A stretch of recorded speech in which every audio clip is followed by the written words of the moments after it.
Good afternoon, colleagues. I'm Margaret Nowicki from the Department of Public Information. The ongoing session of the United Nations Permanent Forum on Indigenous Issues includes discussions on the issues of Indigenous youth, self-harm, and suicide. The Permanent Forum has been following youth issues since its establishment in the year 2000 and has urged member states and others to urgently address self-harm and suicide among Indigenous youth. We have 3 speakers here today to share perspectives on the root causes of self-harm and suicide, as well as solutions, best practices, and recommendations for the way forward. With us is Joseph Goko Mutangah from Kenya, who is a member of the Permanent Forum on Indigenous Issues, where he has been responsible for follow-up on one of the recommendations related to Indigenous youth.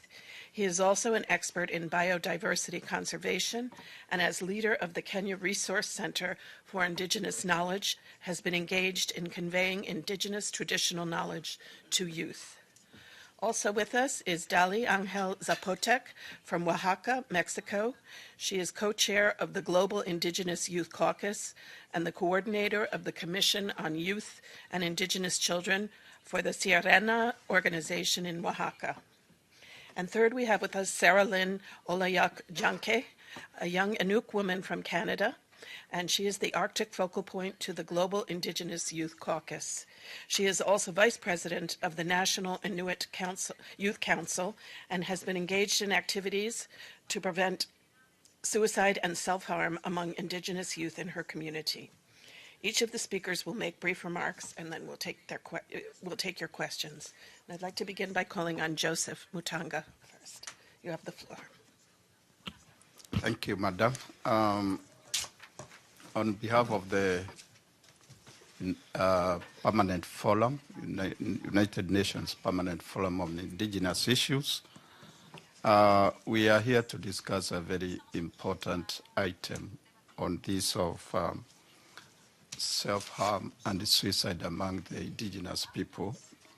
And let me also try to say that this is not just an issue that is related or associated with one part of the globe. It's all over. It's all over. Throughout the world, this issue is just a disturbing issue to most of the families, most of the societies, and therefore, when it's discussed here at UN, I think it shows how important the problem is. As far as the Permanent Forum is concerned, Permanent Forum realized about the youth long times since its inception in 2000, where it even started coming with the themes like children and youth and all that. And through that, it has followed various recommendations, about 100 recommendations since its inception and up to now. Let me say that because we can't go through all of them, I want to bring to your notice about 2-3 sections of institutions where this issue of self-harm and suicide among the indigenous people have been or has been highly discussed. First, in 2017, in 2007, there was that declaration, UN declaration on the rights of indigenous people. And this issue also came up, and within its articles, it brings out very well that the rights of the indigenous youth should be taken into consideration. And then in 2014, when there was that World Conference on Indigenous People, again, the Permanent Forum made about 3 very strong recommendations on the situation of the indigenous youth in relation to problems like suicide and self-harm. I don't know Madam, whether I'm allowed to read it, these three strong recommendations that came out of that 14th session of the Permanent Forum, because they clearly spell out the concern of the forum about the youth. Article in that document, Article 50, or rather, recommendation number 15, it reads like this.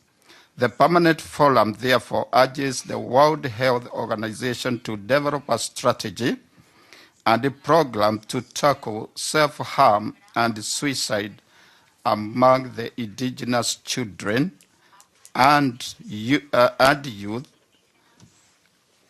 at the global level. The forum recommends taking into account the initiatives that are being conducted at the regional levels, and in particular by the Pan-American Health Organization, and using them as basis for further expansion. Maybe it's a long recommendation. Maybe I could go to Article 16 of that recommendation.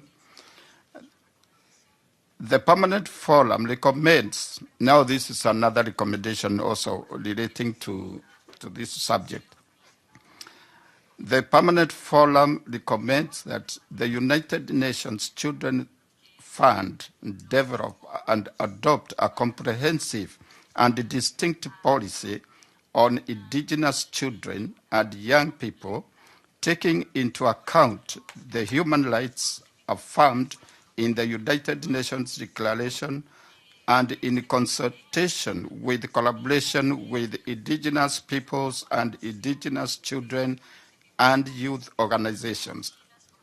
At recommendation 17, it reads this way.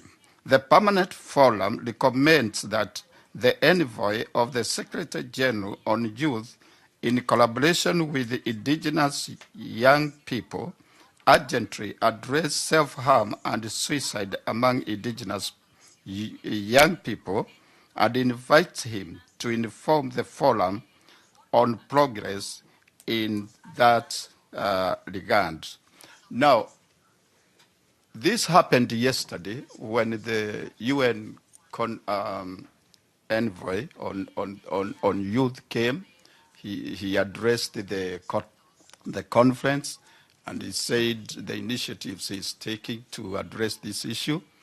But still more work is still to be done, as is spelled out yesterday. So that recommendation we made as Permanent Forum in the 14th session was kind of fulfilled yesterday, but more work is still to be done. Maybe the last one I would say on this is the outcome document that came out of the conference. It had an Article 15 also that read, we support the empowerment and capacity building of indigenous youth, including their full and effective participation in decision-making processes in matters that affect them. We commit ourselves. Now, these are state governments bringing out this. We commit ourselves to developing, in consultation with indigenous people, policies, programs, and resources where relevant that target the well-being of indigenous youth, in particular in the areas of health, education, employment, and transition of traditional knowledge, languages, and practices, and taking measures to protect awareness and undertaking of their rights. So there has been like a process within the Permanent Forum to follow these issues of the indigenous youth, understanding the the challenges, which of course those who were in the conference yesterday, you heard about discrimination, racism, economic and social segregation, isolation, and all that, which all these problems translate into sometimes medical problems, mental health problems, and these are the problems that finally end up being taken to by the victims to commit suicide and self-harm. So I don't think I'll really go beyond that for now, but I was giving the background to show that the Permanent Forum has really taken this issue of the youth very seriously, with those strong recommendations, especially those three that we brought out, and they were picked by the government officials who are there in the outcome document. So you can see there is a process, and there is goodwill to it, but we hope that the UN also will commit resources to implement some of these recommendations. Thank you. Thank you, Mr. Mutangah. I'd like to call on Ms. Zapotec, please. You have the floor.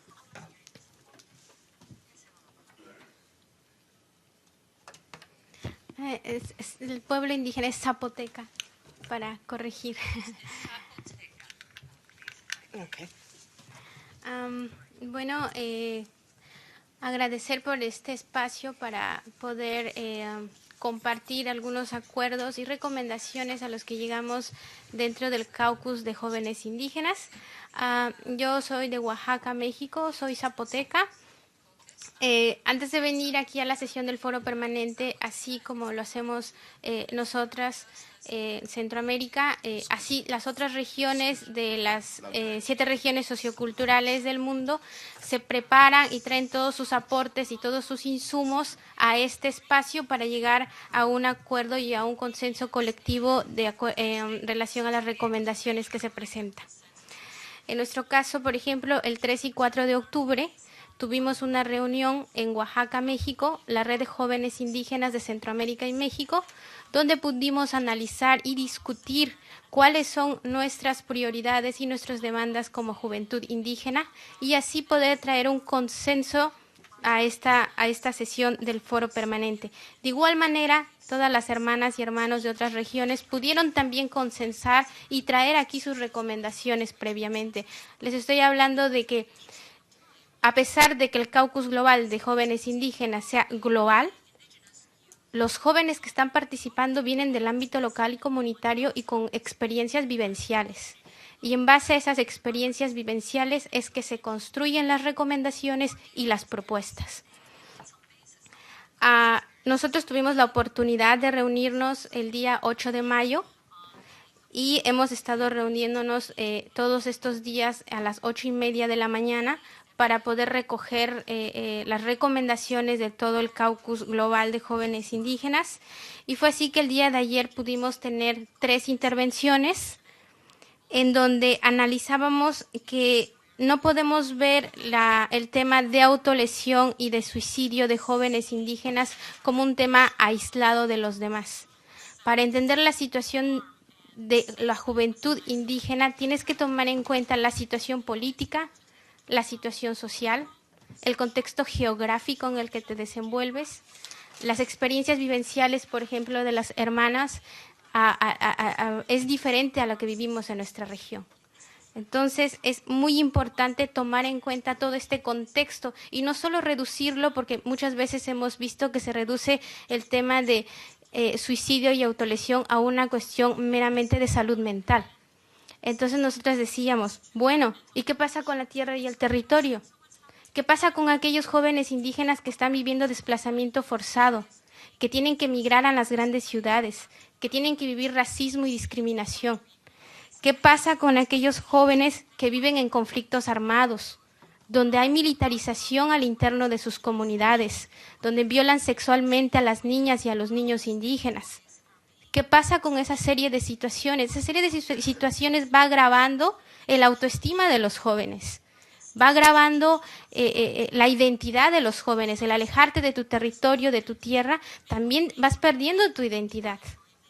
También hablábamos que aún hay, por ejemplo, los grandes medios de comunicación te quieren dar una presentación del qué es ser indígena. El ser indígena a veces, el torpe, el que no cree en el desarrollo, el que no sabe de nuevas tecnologías. Y todo eso se va interiorizando.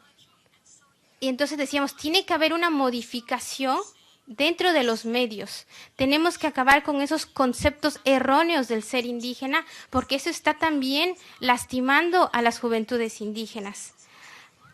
Otro tema también que se mencionó en el Caucus fue el tema del crimen organizado, del narcotráfico, de cómo los jóvenes han sido víctimas de trata de personas, que cómo las compren y cómo las venden también a las niñas con el tráfico sexual.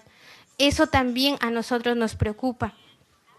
Otro tema también que se mencionó son las desapariciones forzadas que se están dando a cabo en los países de los jóvenes indígenas. Hay desaparición forzada de jóvenes indígenas, hay criminalización de la protesta social, hay persecución, hay asesinatos y que están quedando en la impunidad. Entonces nosotros platicábamos de todo eso porque son una serie de factores, son una serie de elementos, entonces no lo puedes reducir a un tema de salud mental, decíamos. Tiene que haber respeto de nuestros derechos individuales y colectivos como juventudes indígenas, pero también como parte de nuestros pueblos indígenas. Para nosotras es muy importante que el día de ayer pudimos tener un espacio propio para jóvenes indígenas y un diálogo interactivo y horizontal con el enviado especial de la juventud, que esa fue una recomendación que se hizo al Foro Permanente en el 14 periodo de sesiones y nosotros aplaudimos que en este 15 periodo de sesiones haya estado el señor Almendawi con nosotras y escuchando nuestras recomendaciones. Y no solo que haya este espacio en el Foro Permanente, tenemos diferentes espacios de Naciones Unidas que no son específicamente de pueblos indígenas, tenemos al mecanismo de expertos, a la relatora especial, sino que se tienen que abrir otros espacios para que las juventudes indígenas podamos llevar nuestras voces. Y que no solo sea el Foro Permanente. Ayer el enviado especial de la juventud se comprometió con la juventud indígena presente a abrir aquellos espacios, a fomentar la participación de jóvenes, invitó a los estados también a que hay un presupuesto específico dirigido a la juventud indígena para que pueda participar, porque a veces solo queda el compromiso en el aire, ¿no? Diciendo, sí, claro, es importante la participación de jóvenes indígenas y llevan sus voces. ¿Y dónde está el presupuesto? Nosotros no podemos venir y viajar y salir de nuestras comunidades para venir a Nueva York sin tener un recurso para comer, para hospedarnos, ¿no? Entonces, si estamos hablando de una participación, que sea una participación plena y efectiva y no solo quede en un discurso. Eso es todo por mi parte. Thank you, Ms. Zapoteca. And now I'd like to call on Ms. Jancke. Thank you. So I'm Sarah Jancke. I'm from one of the newest formed territories in Canada, Nunavut. And I come from, and I speak on mainly from my heart, and I think the Global Indigenous Youth Caucus brings a strong voice to the reality of the situations that we're dealing with. And I think often when we hear press conferences or we hear of those articles and we hear of the documents, it's hard to translate what that means for change in the grassroots and change in the communities. The reality is that our people are suffering. They're struggling with their identity. They're struggling to find a place for who they are in this world as Indigenous people. And even if they are sitting in their home communities or they're displaced from their land, they're in their mind, in their mental state, in their physical state, they cannot identify with themselves, where they fit into this. And I think that with the Global Indigenous Youth Caucus, it's been a blessing for me because we often feel alone. whether we're in our home communities, whether we're working nationally, whether we're working regionally, the loneliness and the isolation comes right down to one individual person. And I don't think that that real face is on there. The real reality that it's my cousin that just died. It's my family member, or it's my cousin, a person I went to school with that are thinking it. It's ingrained in young people's minds as one of the best answers and solutions to the situation that they're facing.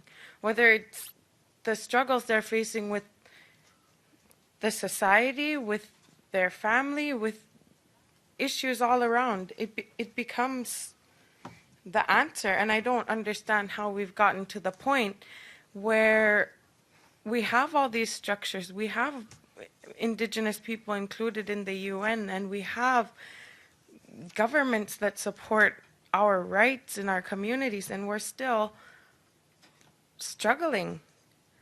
I think we have to look at this as a holistic approach, and all Indigenous people around the world come from societies that were holistic and inclusive, that every factor of your society, whether it's lands, language, culture, spirituality, animals, those were all determining factors of who you were as a person, and they were all interconnected. So now where we're at is there's a total disruption in all of those factors of who we are. And it's not, like Dalí said, it's not just the mental health. All of these factors are slowly eating away and creating intergenerational trauma that is magnifying throughout generations. In terms of best practices, as Indigenous people, we know we need to revitalize our language. We need to have access to education. We need to have access to spirituality and culture that comes from our ancestors, that comes from our people, because it's ingrained in us. That's where we come from.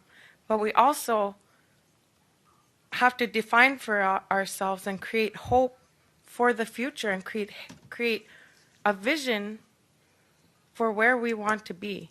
Because right now, we're just existing where we are. We have to create that hope. And coming together with the Global Indigenous Youth Caucus brings that hope. Because all of us, we work hard and we pour our passion into our communities, into our families, and into our lives. And that needs to be recognized. People are dying. They're taking their own lives, and we're suffering in silence. It's not only the people who are committing suicide, but it's disrupting the whole family and creating trauma upon trauma upon trauma. For best practices, I feel really good that we're talking about it here, and that we're creating changes at the international level. But how do we implement these changes so they reach the communities, so that they reach those individuals who are sitting in a room contemplating whether they're going to survive the next 5 minutes of their life or not? We know that we need to engage the communities, and they need to have access to the decisions that we're making. And nobody is going to fix it for us. The only way we can solve this issue is if we're engaged and we're a part of creating a future. Often people in the communities want to help. So let's engage them so that they can help to make a difference. Thank you, Ms. Jancke. The colleagues will take your questions now. Matthew? Matthew Lee, Inner City Press, on behalf of the Free UN Coalition for Access. Thanks a lot for all three of you for doing this briefing. I'd actually wanted to ask about Canada, just because there's been a lot of coverage of Canada's change of position, on the declaration, but there's also seems to be this spate of suicide attempts in Attawapiskat First Nation. And I wanted to know, and it's directed at you, but what do you think that signing on What will change that? What would you say should the federal government of Canada in this case should do about this? There were supposedly 11 people tried to commit suicide on one night. They've sent 2 healthcare workers. What do you think can be done, given what you said? Thanks a lot. Thank you. Yes, Ms. Jancke. So I live in a community where I sit on our local municipal council, and every month we get reports from the Royal Canadian Mounted Police, and there's at least 16 people that try to commit suicide every month. It's just a regular occurrence in our community. And I'd like to think that with the new government change that there is hope and there is recognition of the issues that are out there, and it's just a start. It's fine to talk about it in the higher levels and talk about it on TV and create discussions, but that's not where the change is going to happen. People in the community know what they need and they're crying out for it. They know they want cultural programs. They know they want to connect with their language. They know those things. And why aren't they being listened to? Where are the funds to make these programs happen that give Indigenous people an identity and a connection to the land, the animals, their culture? So I'm optimistic and I have hope, because the only way that we're going to make changes, we have to be the hopeful ones.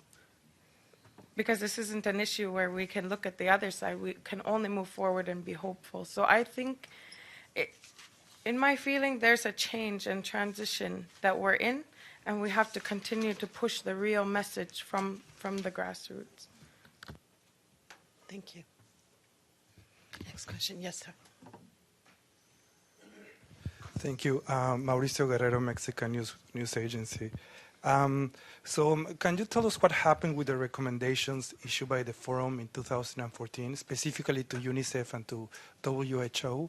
Has this been implemented? And have you felt like, in general, the forum has had some effect on the ground for Indigenous people, Indigenous youth? Thank you. Thank you. Yeah, through talks and discussions through those 2 organizations and even WHO, HWO, there have been like indications that something is coming up, because the governments have now taken upon their assignments that they have to bring these recommendations to realities. But of course, you know, it takes time because of bureaucracies, because of policy issues. But I think it is not. I think statements have been made that they are addressing these issues, and they are still refining them to understand them, so that they can put them into their own perspectives. Because sometimes a recommendation can be too big, and no one single institution maybe can embrace the whole of it. So it has to be dissected and brought down to implementation level.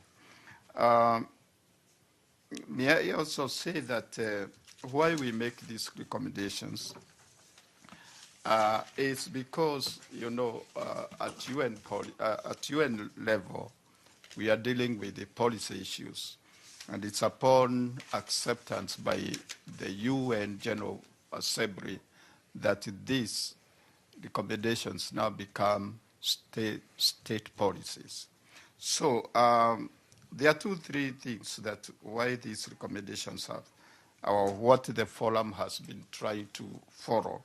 One is to recommend and also recommend research to go with them, so that some of the gray areas, that some information, for example, is coming. I think more validation and verification of that information must be gotten on the ground.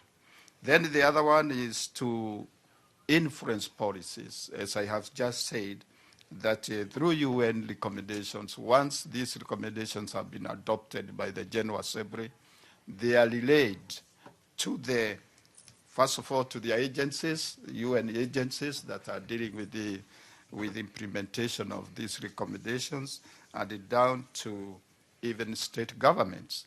We have, as Forum now, we have started a new approach on these recommendations. We have started to analyze them one by one, for the last 5 years. And it is because of this we are following what action has been taken by or any recommendation, what has happened.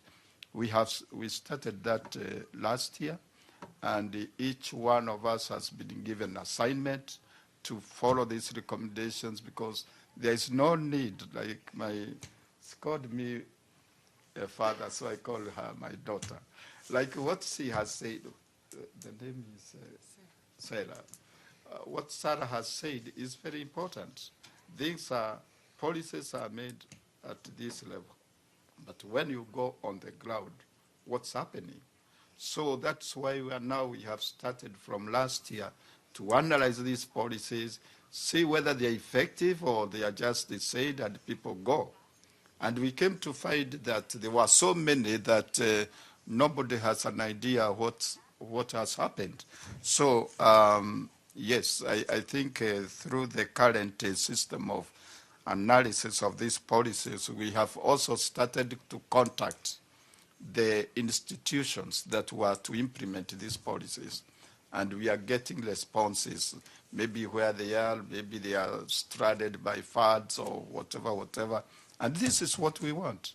If that recommendation is such a strong evidence of what is happening within the indigenous communities, then why is it not being implemented? Is it funds? Is it policy? So that's what we are trying to do. May I also say that, just commenting on Sarah's concerns, she has very genuine concerns. Because we have to find out how to reach out to the communities on the ground. And I read a certain report from Australia by a group of elders. The elders have taken upon themselves to try to see why such high rate of suicide and self-harm cases have risen over the last 20 years. We have the highest number that has never been achieved. So they want to talk to this, and I think that's the way to go to some extent.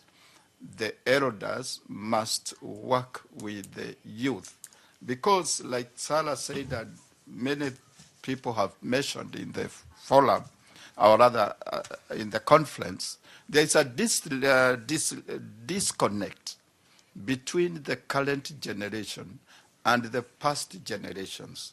I talked to one of the young ladies just out there. She's from here, from Texas. And she tells me that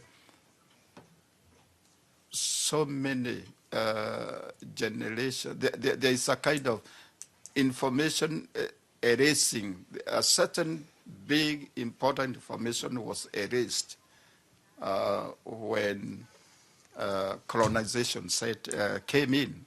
And because of that, they feel like they are floating. They have no base where they can set their cultures and traditions. So that's why I'm supporting that idea from the report that was done in Australia, 2012, 2014. And it's calling upon the elders as saying they are the holders of the information. They are the holders of cultural values. They are the holders of tradition knowledge.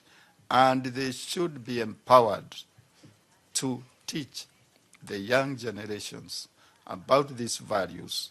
And because some of them are their mindset, so when you talk, when you dialogue with the young people, you appreciate them, they appreciate you, then you can come to the healing process of the mind. So I don't know whether I answered your question. Thank you.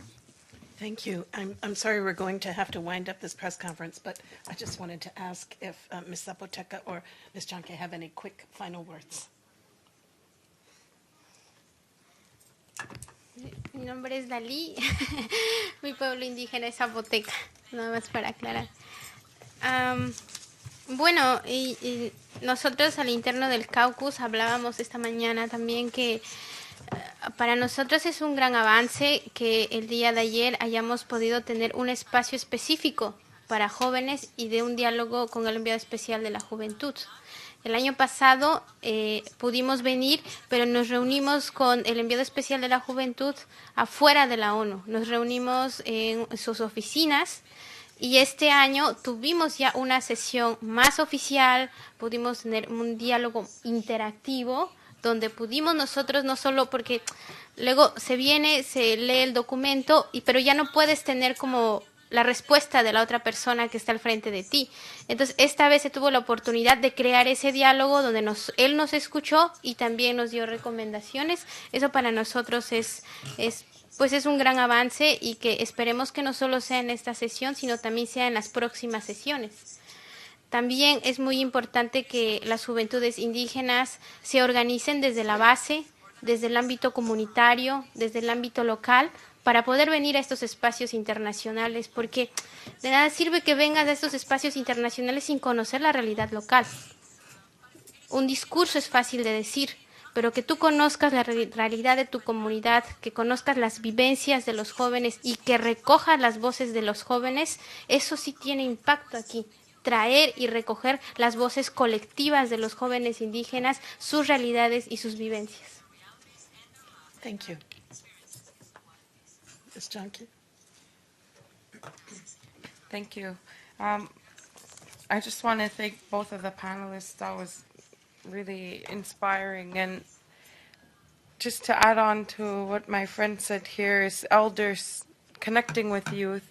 There's also a middle generation of, we like to call it elders in training, and they'll be the elders of the next generation. So we need to recognize the whole community and the whole perspective and build a system that creates the continuity of strength. And I think in terms of the Global Indigenous Youth Caucus that we have so much passion and so much heart, and we have connections directly to the community. So I'd really like to see further engagement with the Global Indigenous Youth Caucus, and there's a lot of room for evolution with the Global Indigenous Youth Caucus. And I think if we continue to be engaged in structured manners, that we can really have a strong impact on change in our regions and in our communities and even in our lives. So thank you. Thank you very much. I would like to thank our guests for joining us today and thank all of you for coming. Have a good afternoon. Thank you. And there's another press conference which will be starting in just a moment on sustaining peace, mechanisms, partnerships, and the future of peace building in Africa.